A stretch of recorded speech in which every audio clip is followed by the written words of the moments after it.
बिस्मिल्लाहिर्रहमानिर्रहीम। हजूर पाक सल्लल्लाहु अलैहि वसल्लम का इरशाद है कि जिसने मुझ पर एक मरतबा दरूद भेजा, अल्लाह ताला उस पर 10 मरतबा रहमत फरमाता है। दुआ मुसलमान में अकीदा तौहीद पुख्ता करती है। दुआ उस दौलत का नाम है जो मुसलमान के पास है, काफिर के पास नहीं। अल्लाह से राजो न्याज की बातें जो बंदा किसी से नहीं करता, वो अपने रब से डायरेक्ट करता है।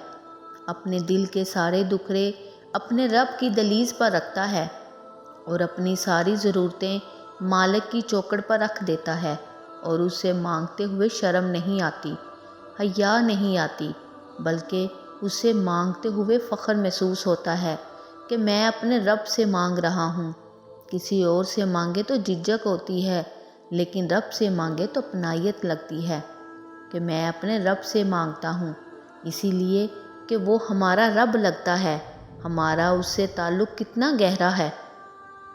मस्जिद नबी के कोने में एक बंदा वहाँ बैठ के दुआ कर रहा था और उसके अल्फाज थे, ऐ अल्लाह, मैं तुझसे इसीलिए मांग रहा हूँ कि तू मेरा अल्लाह है, तेरे अलावा मेरा है भी कोई नहीं।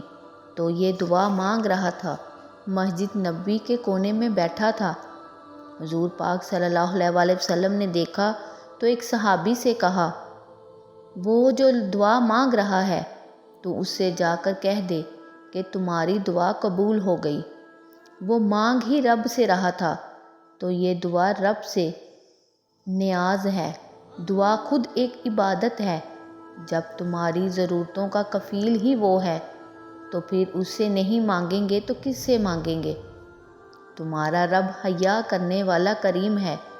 जब बंदे उसके सामने हाथ फैलाकर दुआ मांगते हैं तो अल्लाह फरमाता है, मुझे शर्म आती है कि उनके उठे हुए हाथ खाली लुटा दूं। जब उन्होंने मुझसे मांगा है तो मैंने भी ना दिया तो कौन देगा। हज़रत मरियम हज़रत ईसा अलैहिस्सलाम की वालदा है। औरत नबी नहीं होती, इसलिए आप नबी नहीं हैं, तो वलिया हुई, ठीक है। तो वलिया हैं। अब इनसे जो भी ऐसी बात होगी जो हमारी नॉर्मल रूटीन में नहीं होती, तो वो करामत ही होगी, मौजज़ा नहीं होगी। नबी से हो तो मौजज़ा है, वली से हो तो करामत है, ठीक है। मैं इसलिए थोड़ा सा ईजी करके आपको समझा रहा हूँ। हज़रत ज़करिया अला नबीना वालिस्सलातु वस्सलाम, अल्लाह करीम ने उनको नबूवत के शरफ़ से नवाजा था, मगर उनके यहाँ कोई औलाद नहीं थी और बिल्कुल अब ज़ईफ़ हो गए थे, कमज़ोर हो गए थे और काफ़ी तवील उम्र भी हो गई थी। अब आपके बारे में आता है कि आपके दिल में बड़ी तमन्ना थी कि मुझे अल्लाह करीम बेटा अता फरमाए। उन्होंने कई बार अल्लाह की बारगाह में दुआ की, मगर अल्लाह की शान बेनियाजी देखें कि उनके यहाँ कोई औलाद नहीं हुई। या मैं रुक जाता हूँ थोड़ा सा, बहुत सारा मसला यहाँ भी हल हो जाएगा। बहुत सारे लोग मिलते कहते मेरी दुआई कबूल नहीं होती, मैं तो नमाज भी पढ़ता हूँ, मैं मज़ार पे भी जाता हूँ, मैंने मक्के मदीने में भी दुआ की, मैंने फ़लाँ बुज़ुर्ग से भी दुआ करवाई। अल्लाह के बंदो, हम तो बंदे हैं ना, हैं? ये तो अल्लाह के नबी हैं और बरसों दुआ की है, मगर उनकी दुआ या उनको औलाद नहीं मिली, मगर इनकी ज़बान पर शिकवा नहीं था।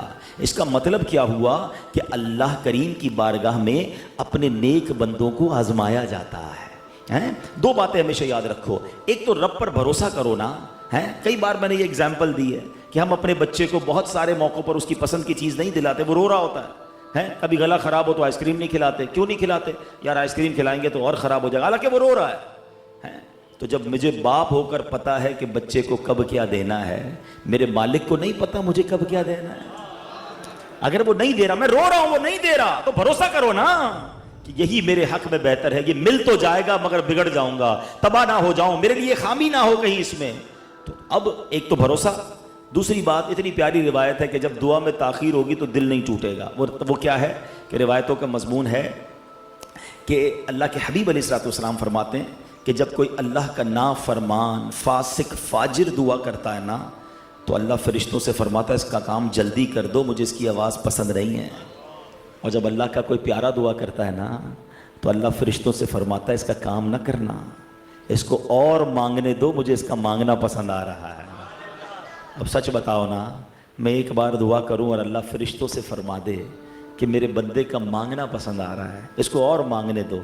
अरे ना हो मेरी कोई आरजू पूरी, अगर मेरे रब को मेरा मांगना ही पसंद आ गया तो इससे अच्छी मेरी ज़िंदगी वसूल हो गई ना। तो भरोसा किया करो रब पर। جلدی نہ مچایا کرو، شکوے نہ کیا کرو. میں حضرت زکریا اللہ کے نبی کی بات کر رہا ہوں، زندگی گزر گئی دعا مانگتے ہوئے، یا اللہ اولاد دے دے، نیک بیٹا دے دے، اولاد نہیں ہوئی. اب ایک بار حضرت زکریا نے کیا دیکھا کہ بی بی مریم، ان کی ایک محراب تھی جہاں وہ عبادت کرتی تھی بیت المقدس میں. وہ وہاں گئے تو انہوں نے دیکھا کہ سردیوں کے اندر گرمیوں کے پھل، یا گرمیوں میں دیکھا تو ان کے پاس سردیوں کے پھل تھے. کہا ہے مریم یہ پھل کدھر سے آئے؟ کہا اللہ کی طرف سے آئے، اللہ کی طرف سے مجھے رزق ملتا ہے. پھل آ جاتے تھے محراب کے اندر ہیں. اب مثال کے طور پہ گرمیوں کے اندر جو ہے جو آم ہوتے ہیں، اگر کسی کو دسمبر کے اندر آم تازے تازے ملنا شروع ہو جائیں، اب تو خیر فریج میں رکھ دیتے ہیں لوگ، لیکن نارملی تو پاسبل نہیں نا.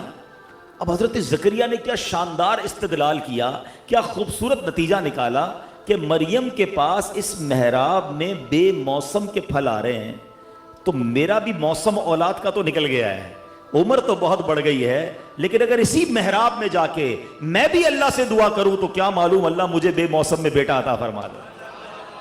اب آپ چلے گئے اس محراب میں. اگین ٹرائی ٹو انڈرسٹینڈ میں جو یہ پورا واقعہ قرآن میں سورہ مریم میں موجود ہے. آپ اس کو، میرا مشورہ ہے سورہ آل عمران میں، معاف کیجیے گا، سورہ آل عمران کی آیت نمبر 37 تا 41. لوگ کہتے ہیں نا ریفرنس دیا کرو، تو یہ آیتیں پڑھ لیجئے گا اور اس کی تفسیر بھی پڑھ لیجئے گا. عجائب القرآن غرائب القرآن کتاب میں اس واقعے کو بڑا تفصیل سے بیان کیا انہوں نے، عبد المصطفیٰ اعظمی صاحب نے. تو بہرحال آپ محراب میں چلے گئے اور وہاں جا کے آپ نے دعا کی. اللہ اکبر. اللہ کریم سے دعا کیا کی کہ اے اللہ تو بے موسم کے پھل دینے پر قادر ہے، میری عمر بھی بڑھ گئی ہے، موسم تو نہیں بچا اولاد کا، اے اللہ تو مجھے اولاد عطا فرما دے. اللہ پاک نے کیا کرم فرمایا، حضرت زکریا کو اس بڑھاپے میں بیٹے کی خوشخبری بھی عطا فرمائی، اور خود رب نے بیٹے کا نام بھی عطا فرمایا، نام یحییٰ رکھا، اور اس بچے کو بھی نبی بنا دیا. اگین دعا کہاں کی؟ محراب میں. اچھا 2-3 مسئلے حل ہو گئے ہیں، ایک مسئلہ حل نہیں ہوا اس ایک واقعے سے. پہلا مسئلہ تو حل کیا ہوا کہ دعا میں گھبرانا نہیں ہے، تاخیر ہو جائے تو اللہ پر بھروسہ رکھنا ہے. دوسرا مسئلہ یہ حل ہوا کہ حضرت مریم کون ہے؟ ولی